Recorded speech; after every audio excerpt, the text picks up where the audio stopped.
পিতা সেই অন্ধ পিতা মাতাৰ বাবে তই আৰু কিমান কষ্ট কৰিবি হে ভগৱান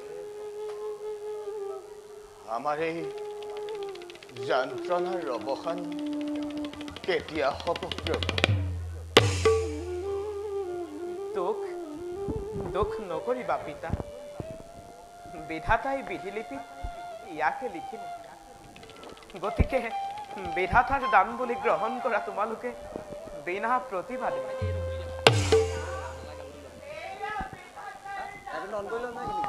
নহয়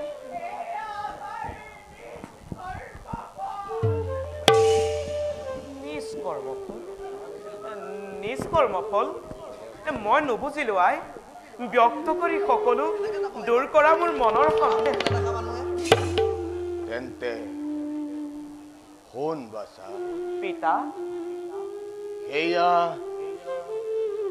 বহু দিনৰ আগৰ কথা তেতিয়া তই স্থিত হৈছই মোৰ গৰ্ভ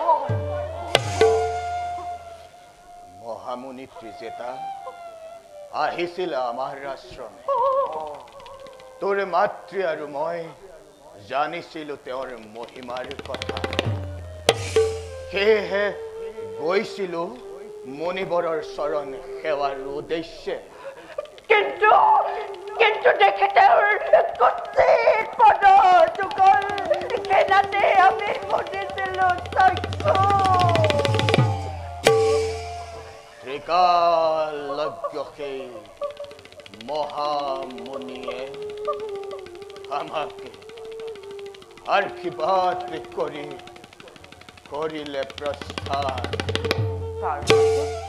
মুনিৰ প্ৰস্থানৰ লগে লগে আমাৰো চকুৰ পৰা দৃষ্টি শক্তিয়ে কৰিলে প্ৰস্থান অনন্ত অন্ধকাৰে হ'ল আমাৰ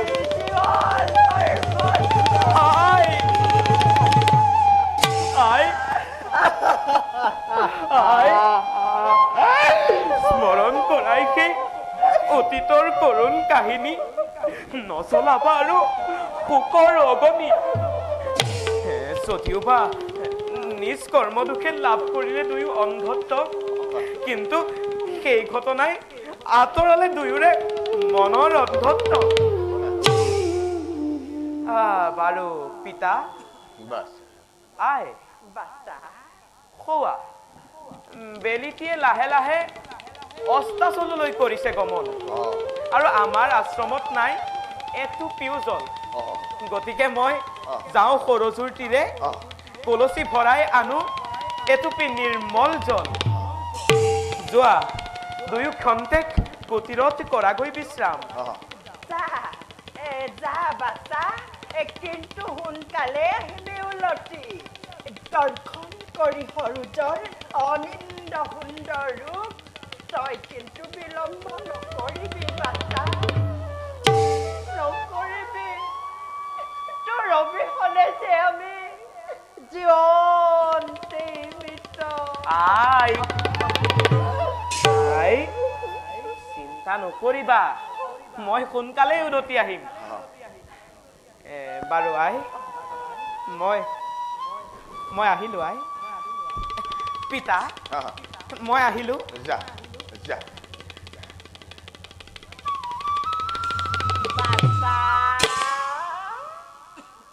আই আই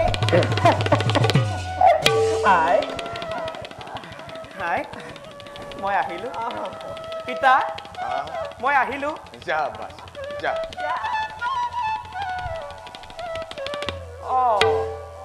পিছে পিতা আৰু আই মই নথকা অৱস্থাত তোমালোক যাতে কুটিৰৰ পৰা বাহিৰলৈ নোযোৱা মই তেন্তে আহিলো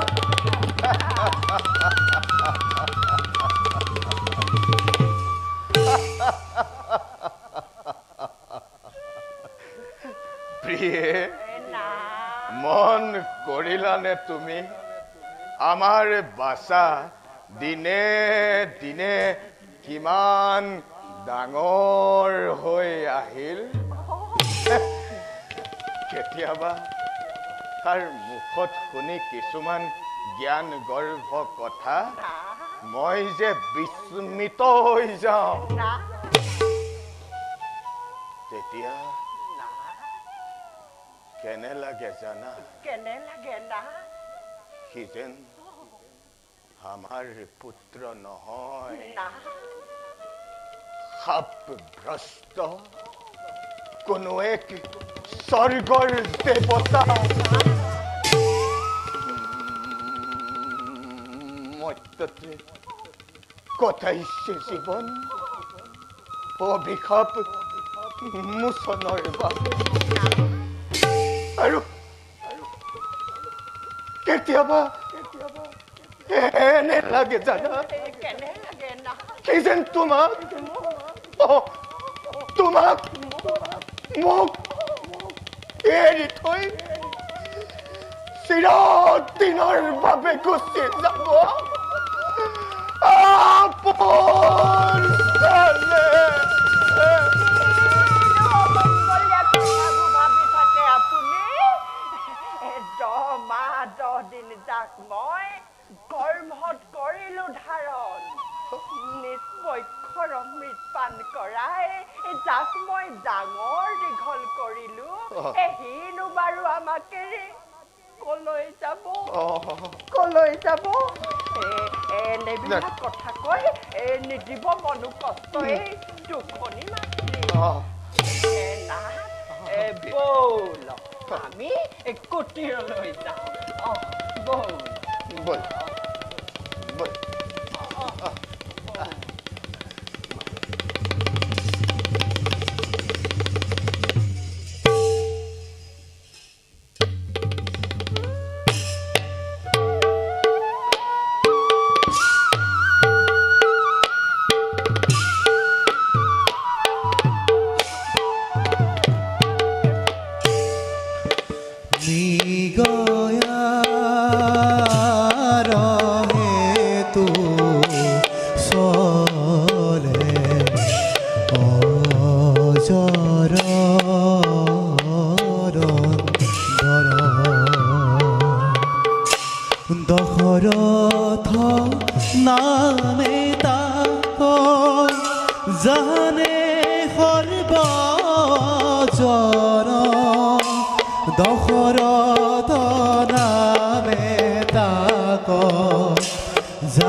সৰ্বজনে পাছে কি ঘটিলা পাছে কি ঘটিলা দেখা দে সৰ্ব জৰে পাশে কি ঘটিলা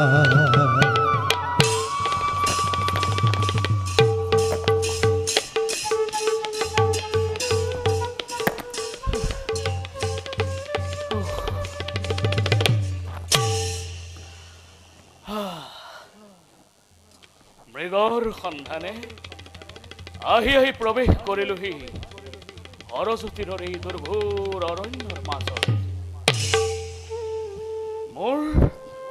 মোৰ চকুৰ অলক্ষিতে কেনিনো হেৰাল সেই সুন্দৰ হৰিণ। ভাবিছিলো জীৱন্তে ধৰি সেই দুৰ্লভ জীৱ উপহাৰ স্বৰূপে প্ৰদান কৰিম মোৰ তিনিও মহিষী।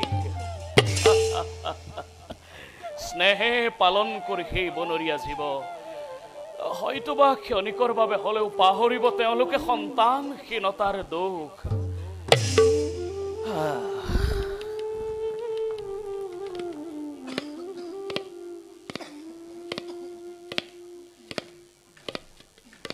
একে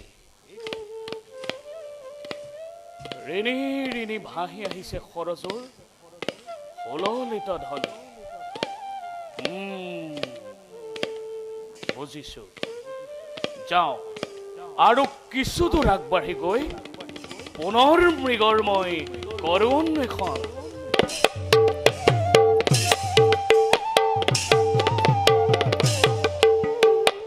ও হরি ও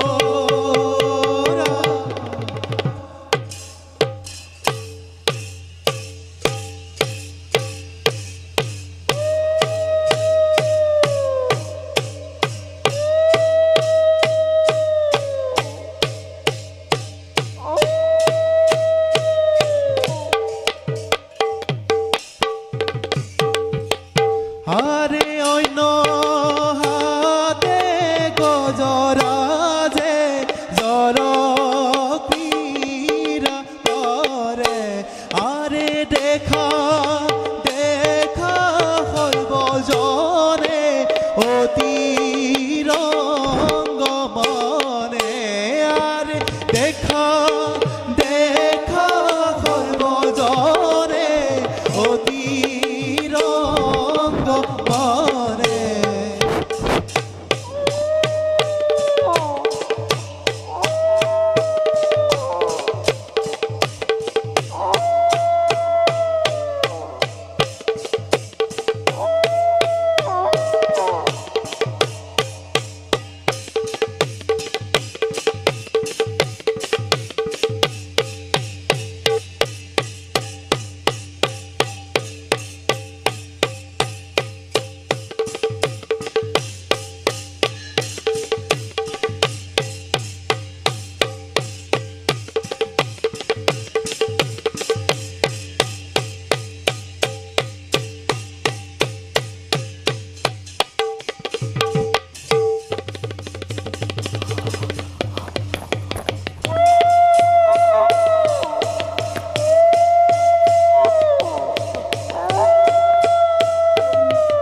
শুনিবলৈ পাইছো মই উন্মত্ত গজৰাজৰ চিৎকাৰ। বুজিছো বুজিছো, নিশ্চয় সিহঁতে পান কৰিছে সৰজুৰ নিৰ্মল জল। কি কৰো? নাই, কিন্তু মুহূৰ্ততে হয়তো সিহঁতে মোক কৰিব পাৰে আক্ৰমণ। গতিকে যাওঁ, শব্দভেদী বান প্ৰহাৰ কৰি হলেও ইহঁতক মই বাধা দিয়াৰ ব্যৱস্থা কৰোঁ।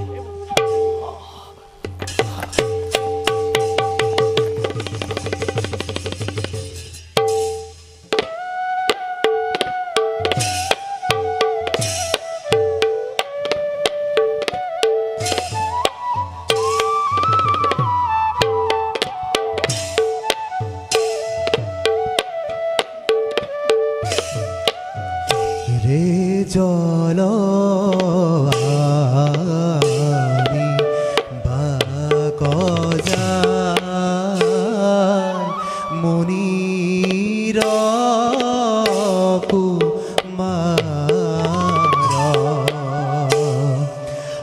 হাতে জল ঘট ধৰি ধীৰে ধীৰে গৈলা চলি অন্ধৰণ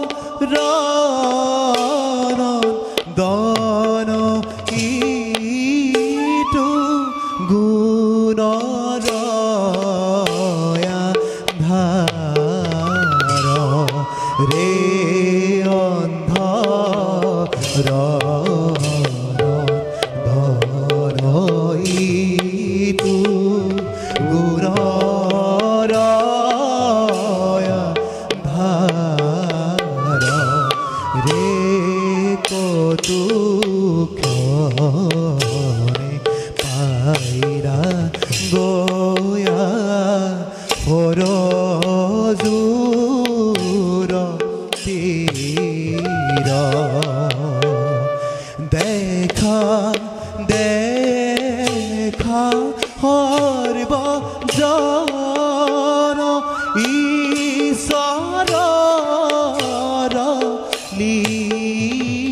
লীলা ৰাম হৰি ৰাম হৰি বোলা নিৰন্তৰ ৰে ৰাম হৰি ৰাম হৰি বোলা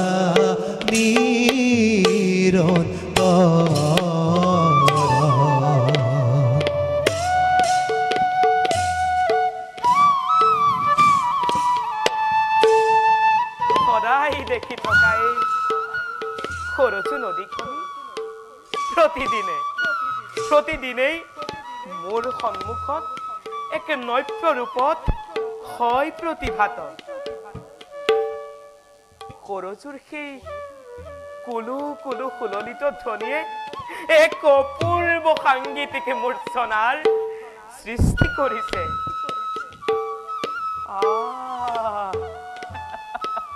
যেনিয়েই চাওঁ দেখা পাওঁ প্ৰকৃতিৰ ৰূপ মনোহৰ।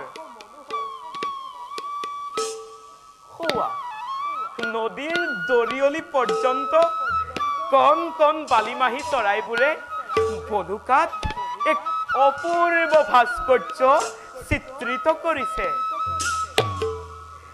তোমাৰ কি হৈছে বিনন্দিয়া সৃষ্টি প্ৰভু, বিনন্দিয়া সৃষ্টি। দেখি সৰজুৰ নান্দনিক ৰূপ জাগতিক জীৱনৰ প্ৰতি মোহবিষ্ট হ'ব খোজে মোৰ এই সাত্বিক ব্ৰাহ্মণ্য জীৱন। কিন্তু ই যে মোৰ বাবে সুদূৰ পৰাহত, কাৰণ অন্ধ পিতা মাতাৰ দায়িত্ব আছিল আমাৰেই হাতত। জীৱনৰ সৰহভাগ সময় তেওঁলোকৰ শুশ্ৰূষাতে যায়। নিজৰ বাবে ভাবিবলৈ আহৰি। তথাপিতো কিন্তু মই সুখী লাভ কৰি মোৰ পিতা মাতাৰ চৰণ ছায়া। কিবা কিবি ভাবি ভাবি অবাবতে বহু সময় ব্যয় কৰিলো। যাওঁ জললৈ ঘূৰি যাওঁ নিজ আশ্ৰমে। পিতা মাতাই আপেক্ষিছে মোলৈ অধীৰ আগ্ৰহেৰে। যাওঁ।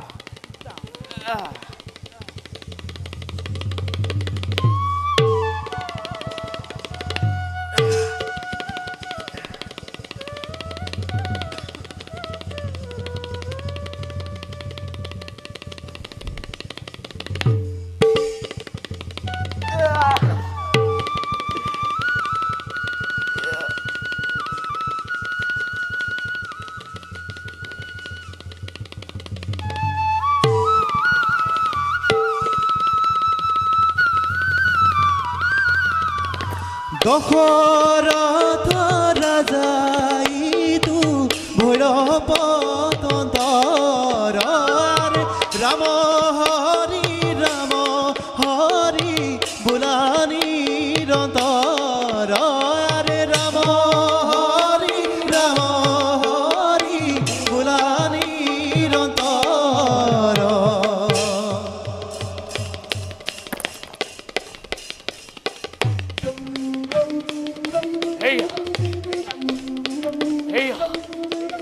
নদীৰ তীৰৰ পৰা ভাহি আহিছে ঘট ঘট ঘট ঘট এক অদ্ভুত স্তৰৰ শব্দ বুজিছো নিশ্চিতভাৱে সেয়া উন্মত্ত গজৰাজৰ দল কি কৰোঁ নাই নাই নাই মুহূৰ্ততে হয়তো সিহঁতে মোক কৰিব পাৰে আক্ৰমণ গতিকে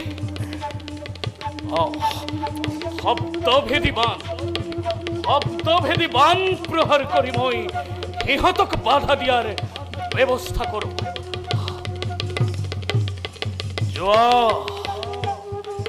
যোৱা হে বান শব্দৰ অনুসাৰে গৈ লক্ষ্য স্থানত তুমি কৰাগৈ আঘাত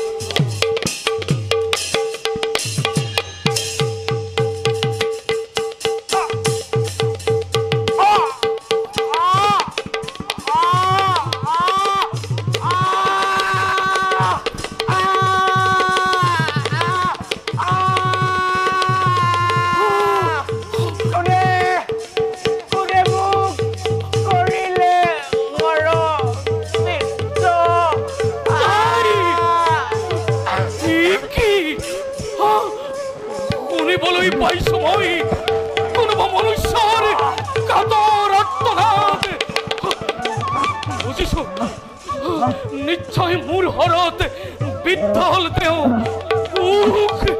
এয়া মই কি কাৰ্য কৰিলো নাই নাই এতিক্ষণে তেওঁক মই সাহায্য কৰোগৈ প্ৰদান নহলে হয়তো তেওঁৰ মিলিব মৰণ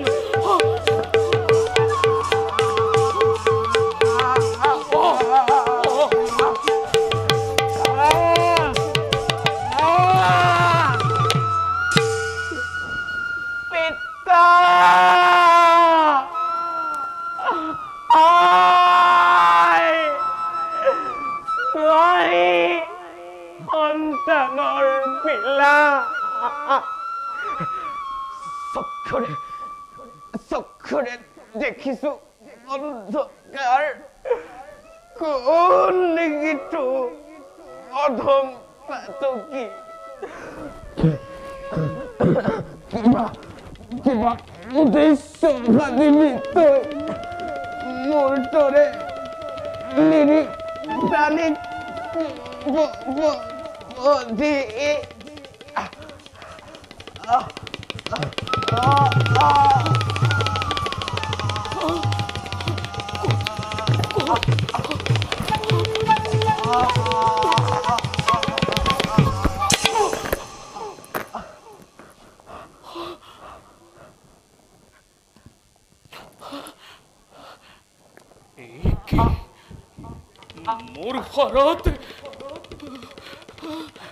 মোৰ হৰত বিদ্ধ হল কোনোবা মুনিৰ কুমাৰ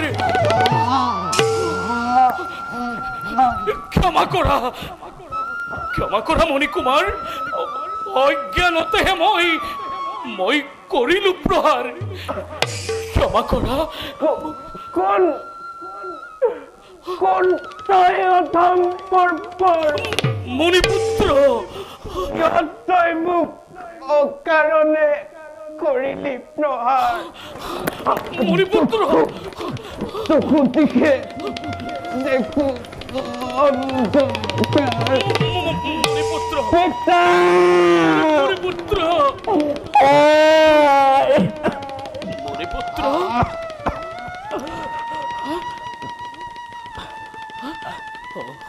অজৰ পুত্ৰ মই নৃপতি অযোধ্যাৰ মৃগৰ সন্ধানে আহিছিলো মই সৰজুৰ তীৰে এনেতে শুনিলো ঘট ঘট এটি অদ্ভুত শব্দ ভাবিলো জলপান কৰে এইটো উন্মত্ত গজৰ আছে সেয়েহে মণিপুত্ৰ আত্মৰক্ষাৰ বাবে মই প্ৰহাৰ কৰিলো শব্দভেদী বান আৰু এই বালে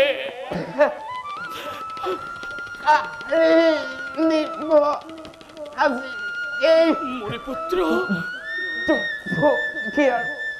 নাই নাই নাই মণিপুত্ৰ জানানে ৰাজা দশৰথ অপপ্ৰয়োগ মণিপুত্ৰ ঘটালা তুমি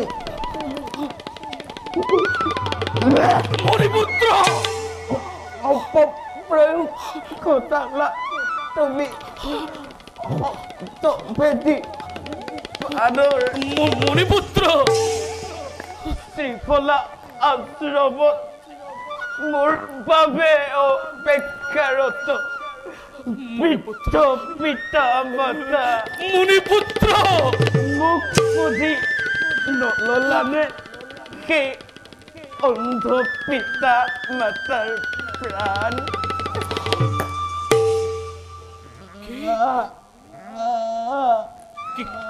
কি কলা মণিপুত্ৰ অন্ধ পিতা মাতা তাৰ মানে তুমি পুত্ৰ অন্ধমুনিৰ তুমি তাৰ মানে পুত্ৰ অন্ধমুনিৰ কিন্তু মণিপুত্ৰ কি কৰিবা ৰাজা মণিপুত্ৰ বিধিয়ে ইয়াকে লিখিলে নাই মণিপুত্ৰ মোৰ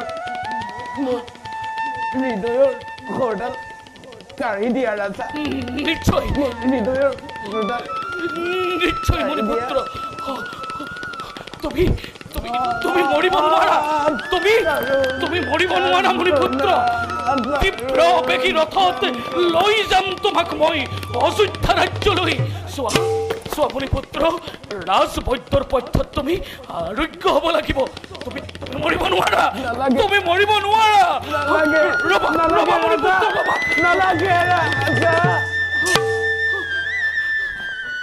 হৃদয়ৰ ঘৰ কাঢ়া আনক সজাও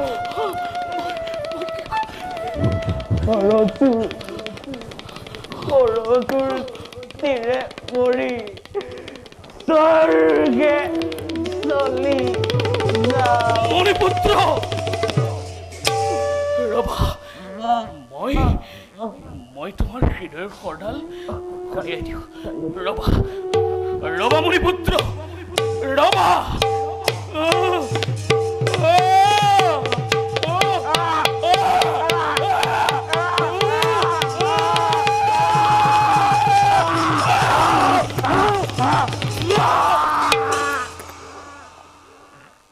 ও হৰি ও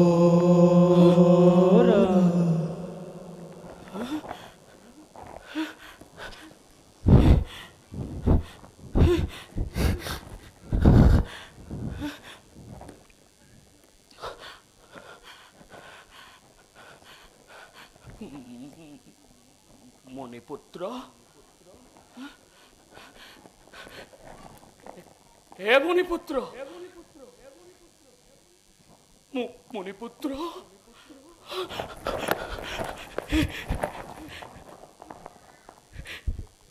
হে মণিপুত্ৰ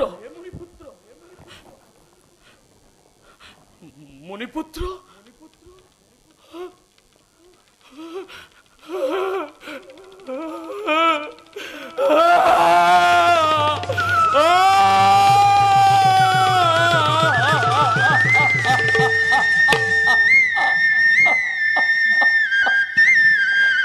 মণিপুত্ৰ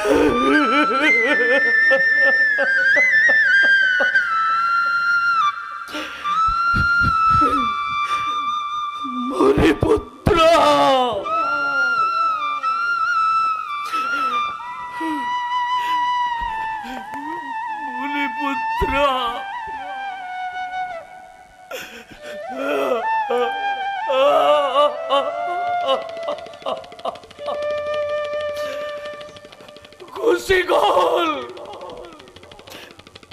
গুচি গল মণিপুত্ৰ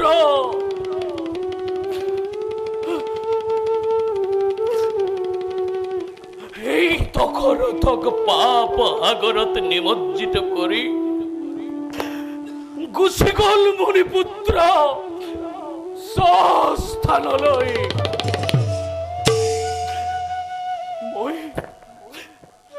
মই এতিয়া কি কৰো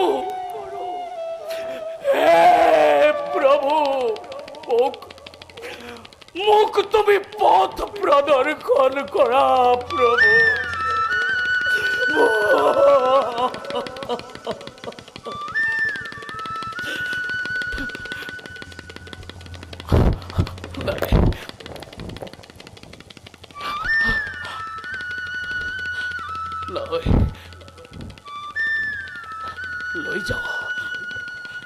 লৈ যাওঁ মণিপুত্ৰৰ নিথৰ দেহ পিতৃ মাতৃৰ কাষলৈ।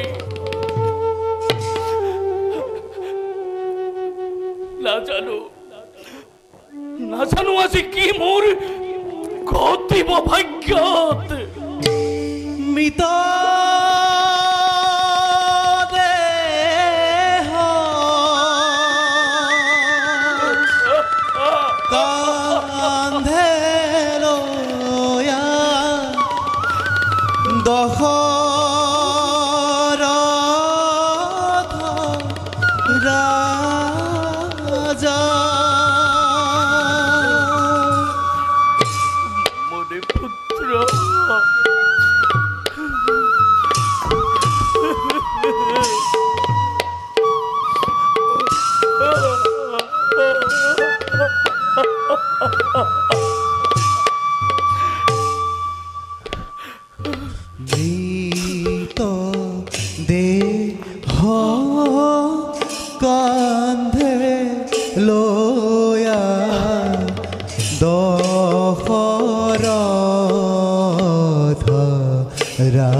নঘটে বিলম্ব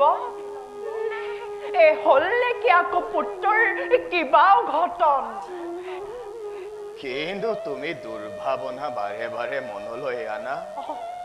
তুমি ভবাৰ দৰে সৰজুৰ পানী তোলা ঘাট ইমানটো নহয় নিকট আমাৰ আশ্ৰমৰ পৰা। তাতে ই খৰালিৰ সময়, যাব লাগে বলুকাৰে বহু আগুৱা। সেয়ে হয়তো তাৰ হৈছে পলক। মাতৃৰ আকলো আহিদয় সন্তানক সদায় কাষতেই বিচাৰে। সেয়েহে মনলৈ দুৰ্ভাৱনাটো অহাটো স্বাভাৱিক মাতৃৰ বাবে।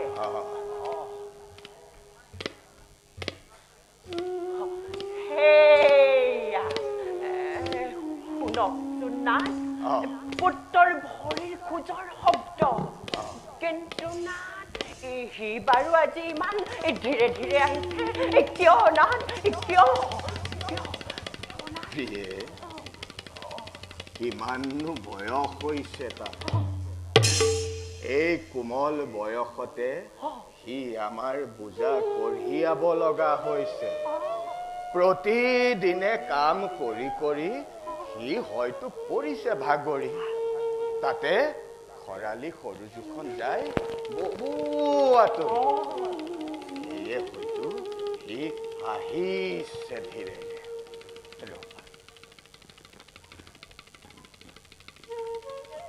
বাছা, তই আৰু আমাৰ বাবে কিমান কষ্ট কৰিবি। সিন্ধু কি হ'ল বাছা মৌন হৈ ৰলি যে তোৰ চাগৈ আমাৰ প্ৰতি খং উঠিছে নহয়নে বাছা এৰা কি কৰিবি আমাৰ দুৰ্ভাগ্যৰ বাবেই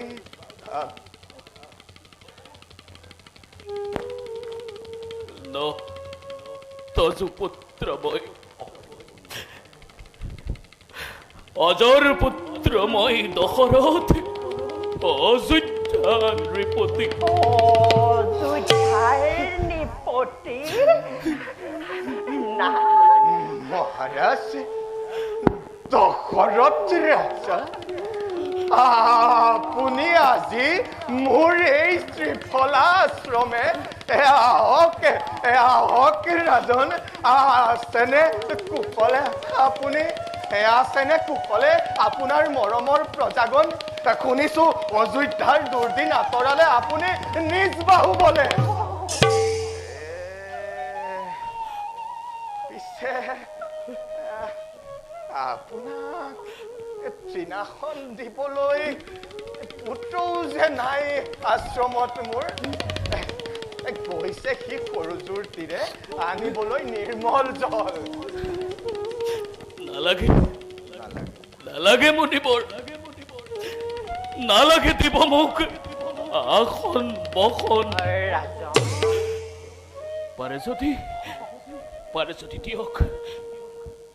পাৰে যদি দিয়ক মোক এটি অভিশাপ দাৰুণ শেষ হৈ যাওক এই দশৰথৰ নাম পৃথিৱীৰ পৰা নালাগে দেখিব আৰু এই পাপী দশৰথৰ মুখ সমগ্ৰ বিশ্বই অসীম প্ৰতাপী বীৰ দশৰথ আপুনি বিশাল অযোধ্যাৰ ঈশ্বৰ কিয় আপুনি এনেদৰে কৰিছে ক্ৰন্দন ঘটে নেকি ৰাজ্যত কিবা অঘটন আৰু সুদিনটো আহিল ঘূৰি অযোধ্যা ৰাজ্যত শুনিছো মই পুত্ৰৰ মুখে অদ্যপিও দশৰথ ৰাজন পুত্ৰ সেয়েহে হয়তো শোকত ভাগি পৰি কিবা উপায় বিচাৰি পখিলেহি আমাৰ আশ্ৰমে দিয়ক নাথ পুত্ৰ লাভৰ উপায় দি কৃতাৰ্থ কৰক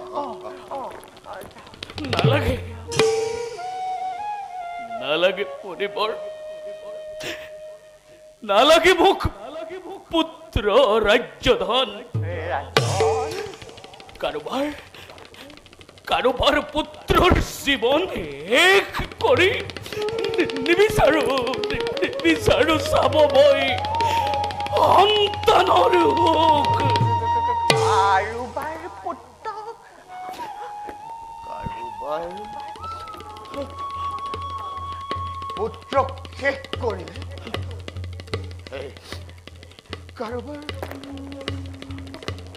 পুত্ৰক শেষ কৰিলে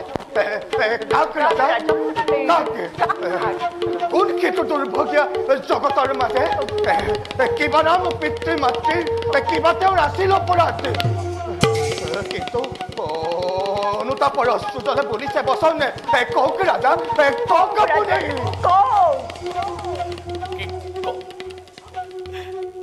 কি কম মণিবৰ মুখেৰে আজি মোৰ নোলাই বচন প্ৰভাতৰ কোনোবা এটা কুক্ষণত আহিছিলো ওলাই মই মৃগয়াৰ বাবে এটি দুষ্প্ৰাপ্য হৰিণৰ সন্ধান কৰি মই প্ৰৱেশ কৰিলোহি সৰস্বতীৰ ঘনঘোৰ অৰণ্যৰ মাজত এনেতে শুনিবলৈ পালো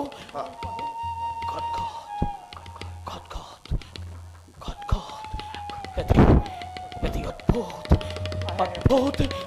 জলৰ শব্দ ভাবিলো জলপান কৰে এইটো উন্মত্ত গছৰ আছে নিবল মুহূৰ্ততে হয়তো মোক কৰিব পাৰে আক্ৰমণ আৰু এই বুলি ভাবিয়েই মই আত্মৰক্ষাৰ বাবে প্ৰহাৰ কৰিলো শব্দভেদী বাণ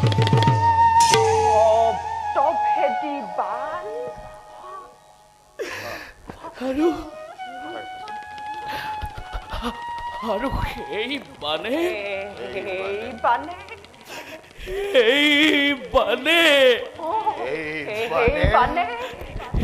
বানে মণিবৰ কাঢ়ি ললে এই বানে কাঢ়ি ললে দশপুত্ৰৰ প্ৰাণ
লৈ আহিছো মই আপোনালোকৰ পুত্ৰৰ নিষ্প্ৰাণ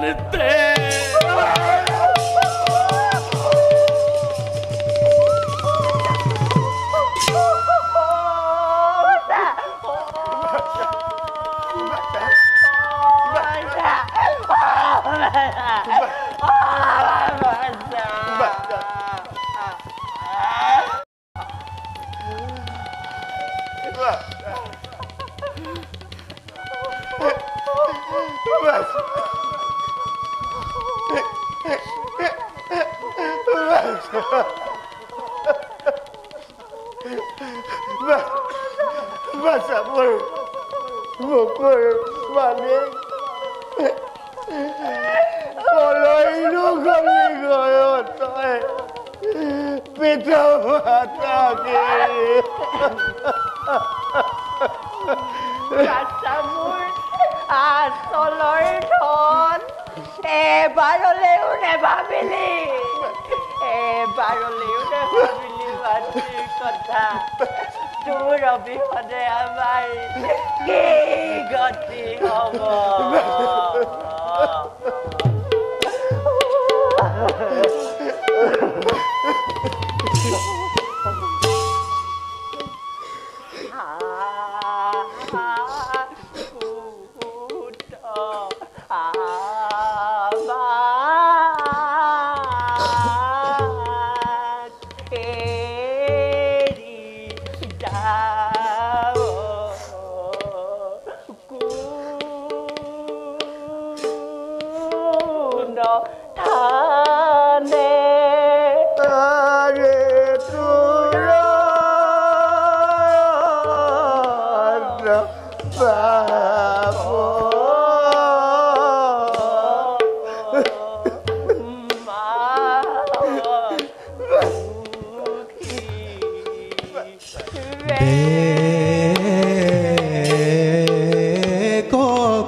পুত্ৰ আমাৰ নাহে আৰু দুনাই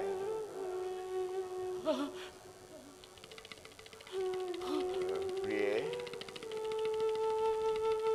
প্ৰিয়ে প্ৰিয়ে প্ৰিয়ে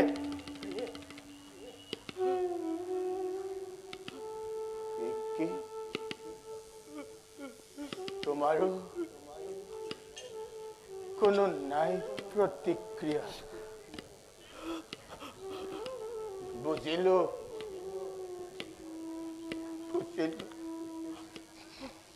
পুত্ৰ সুখত কাতত হৈ তুমিও বিসৰ্জিলা জীৱন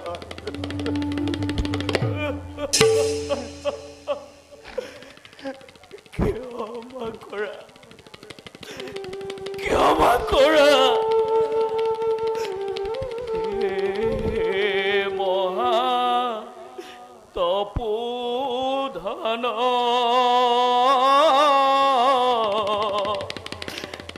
আৰু মই চৰণত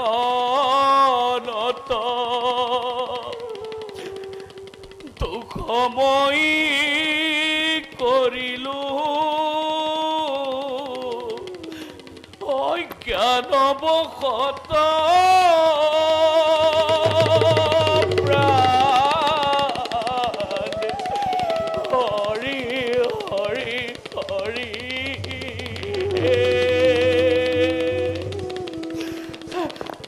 মই অতি মহাপাপী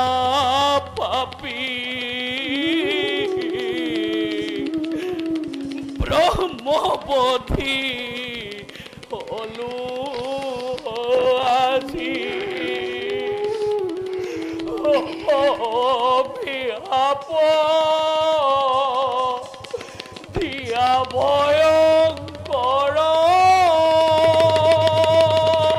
প্ৰাণ হৰি হৰি হৰি হৰি হৰি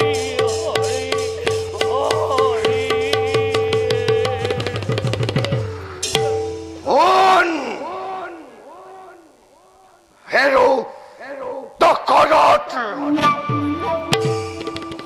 তই সেয়া কি কাৰ্য কৰিলি অন্ধলাৰ লাঠি যেন জীৱন নাখিলি কৰি পাক পাৰো মই ৰঘু বংশপুণ্ডামাৰ কিন্তু অজ্ঞানত তই কৰিলি প্ৰহাৰ আপুনি জনাইলি আহি হুয়া গৃহাগত তোৰ বংশ বিনাশী কি দেখাইব মহত্ব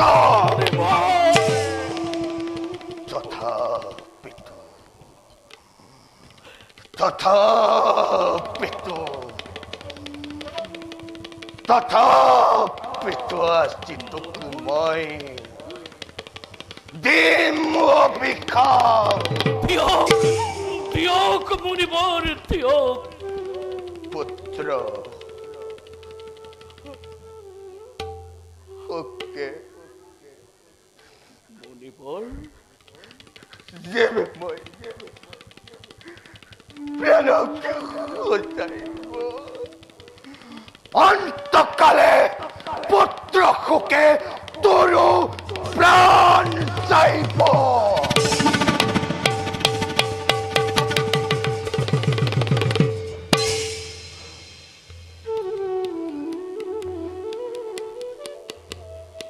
অন্তকালে পুত্ৰ শোকে মোৰ প্ৰাণ যাই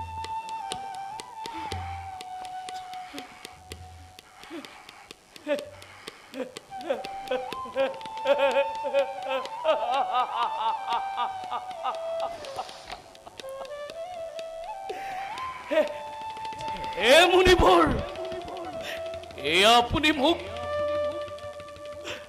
অভিশাপ নহয় বৰহে প্ৰদান কৰিলে কাৰণ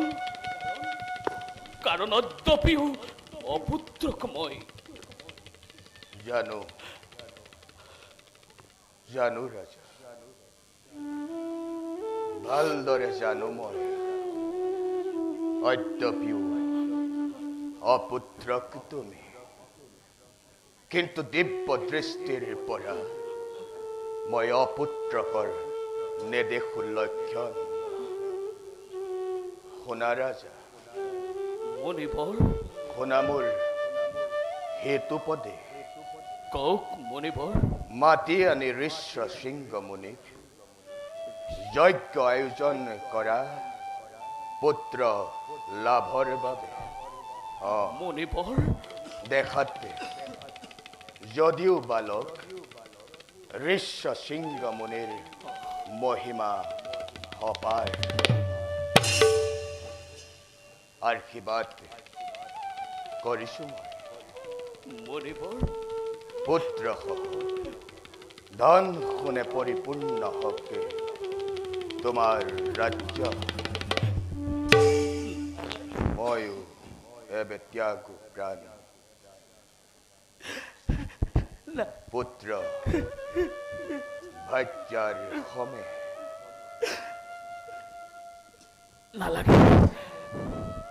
নালাগে মুনিবৰ নালাগে মোক পুত্ৰ ৰাজ্য ধন মাত্ৰ পুত্ৰ ৰূপে সেৱা কৰি থাকিম আপোনাৰ যুগল চৰণ নহয় ৰাজা মুনিবৰ পুত্ৰ আৰু ভাজ্যাৰ মৃত্যুৰ পাছত মোৰ জানো জীয়াই থকাৰ কোনো প্ৰয়োজন আছে মুনিবৰ এই যন্ত্ৰণাময় জীৱন ত্যাগ কৰাৰ মোৰ এই উপযুক্ত সময় কিন্তু তুমি হলা পবিত্ৰ ইক্ষ্বাকুকুলৰ সূৰ্যবংশীয় ৰজা তোমাৰ দ্বাৰাই প্ৰবাহিত হ'ব ভৱিষ্যতে বংশৰ ধাৰা তোমাৰ ৰৌৰখে জাত হব ৰঘু কুলমণি।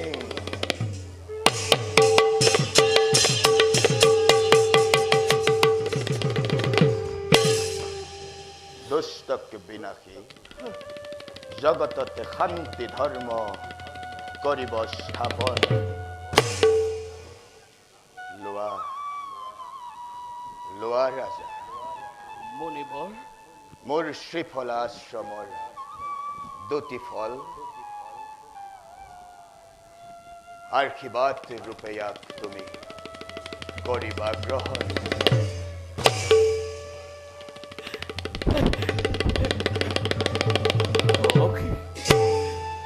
অশেষ কৃপা কৰিলে মহামান্য হেৰিকিবৰ।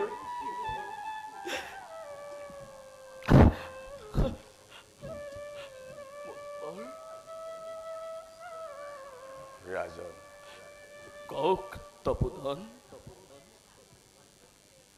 আছে মোৰ এটি শেষ অনুৰোধ। অনুৰোধ? অনুৰোধ অনুৰোধ নহয় মুনিবৰ, আদেশ কৰক মাথো দাসৰ প্ৰতি। যেবে মই ত্যাগি যাম নশ্বৰ শৰীৰ, তুমি যেন পুত্ৰ ৰূপে প্ৰেত কাৰ্য মোৰ কৰা সম্পাদন। মুনিবৰ এই শেষ বাক্য মোৰ তুমি কৰিবা ৰক্ষণ। এই শেষ বাক্য মোৰ তুমি কৰিবা ৰক্ষণ। বাচ্চা প্ৰিয়ে,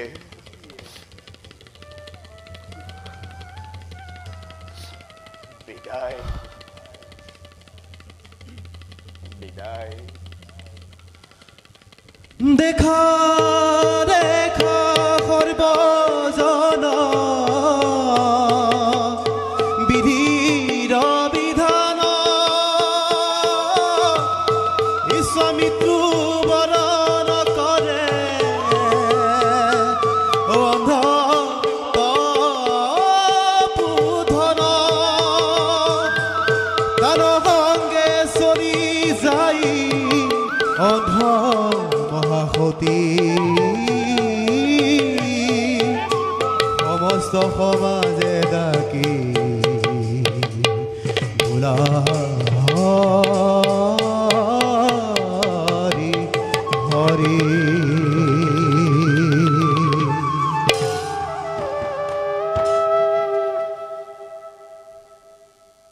মুনিবৰ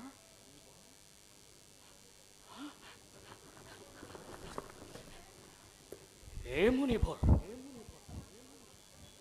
মুনিবৰ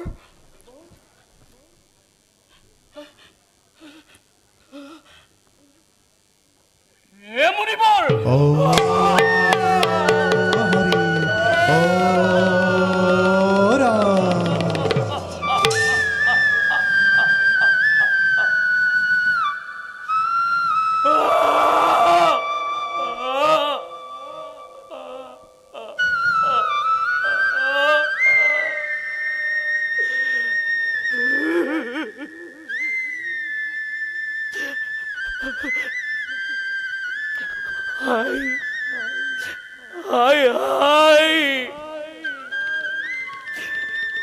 প্ৰদান কৰি দশৰথক জীৱনৰ চিৰ আকাংক্ষিত বৰ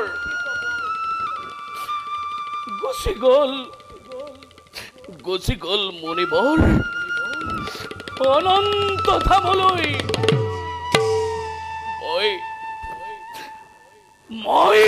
মই পাপী, মই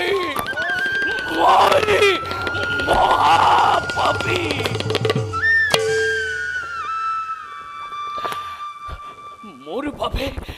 মোৰ বাবে হয়তো নৰকতো নিমিলিব স্থান। হে প্ৰভু, তুমি মোৰ ভাগ্যত ইয়াকেই লিখিলা প্ৰভু। তুমি মোৰ ভাগ্যত ইয়াকেই লিখিলা।